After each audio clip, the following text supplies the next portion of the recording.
All right, main event time. Here we go. UFC Fight Night, Luque versus Dos Anjos. In the main event, we have going down in the welterweight division, Vicente Luque taking on Rafael Dos Anjos. So Luque, the silent assassin, the 31-year-old fighting out of Westwood, New Jersey. He is 21-9 with one draw. 19 wins by finish, 11 of them knockouts. Very badly. Looking to right the ship here. He's on a two-fight skid, losing against Bilal and Jeff Neal. Now he comes in this Saturday night against the living legend and longtime UFC vet, Rafael Dos Anjos, the 38-year-old fighting out of Rio de Janeiro, Brazil. He's 32-14 as a pro with 11 finishes. Add another 5 knockout wins to that.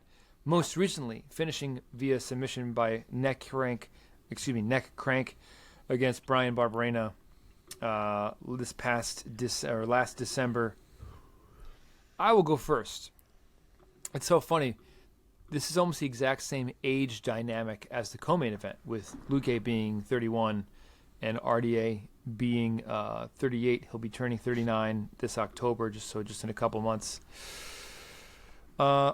In the words of Luke Thomas, we've said it before, MMA is a sport where the young cannibalize the old. And again, would I be shocked if RDA showed up and turned in a fantastic workman-like performance, as he has done so many times? Would not be shocking at all. But I'm going to roll with Luque. I think Luque is a better striker.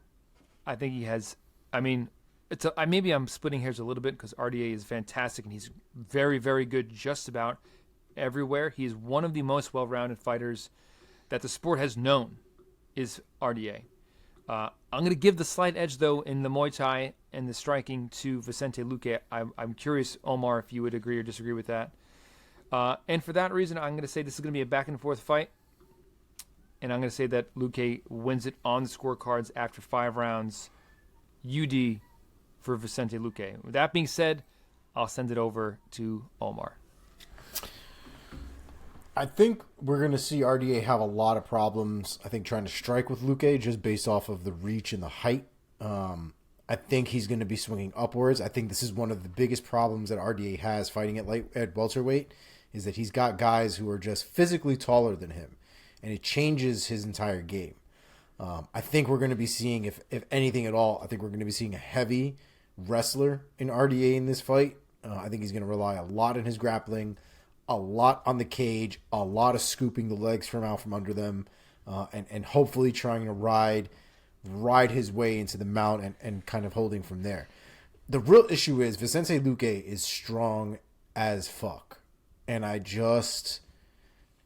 don't see RDA being able to do that to him. RDA can ragdoll a lot of people. RDA can control a ton of people in the UFC, especially in the welterweight division.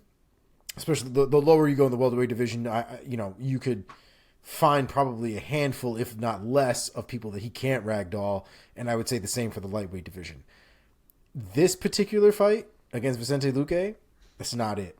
I think he's going to have a real hard time. You might see some success in the first round when everybody's all fresh and dry and shit like that. But the longer this goes, man, I think the more Vicente Luque will be able to put it on RDA. And I think he might end up finishing him. I'm gonna go with Luque. I'm gonna go with Luque here, 3rd round TKO. Mark? So I'm a bit surprised to see this. Not like I thought the odds would be wide by any means, but RDA is the favorite. He is minus 125, and Luque is exactly even money at plus 100. 3 inches of height and 6 inches of reach for Luque here. I'm pretty surprised to see that the reach advantage is that big. I wasn't envisioning it being that big in my head. And that's a factor because I was already unsure if RDA carried enough power to deter Luque in exchanges. And when you throw in 6 inches of reach, that becomes an even bigger challenge for RDA. Of course, he has the grappling to fall back on, and that's where he wins, especially these days.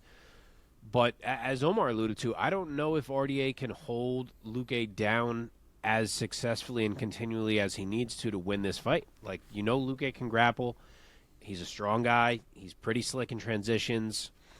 I think you got to go Luque here. 25 minutes are a lot of minutes for RDA to not get clipped or blitzed or dropped or whatever it may be by a striker who's as good and dangerous as Vincente Luque. And I don't think RDA can exchange successfully enough with him. I don't think he can hold him down long enough to win a decision. And I really don't think he subs him either. So with all that being said, I got to go Luque. Wow. And the question is really just if it's a finish. And as much as I feel like no, because RDA is so tough, I'm just kind of seeing it happen for whatever reason. So I will say Vincente Luque round 4 TKO. Okay.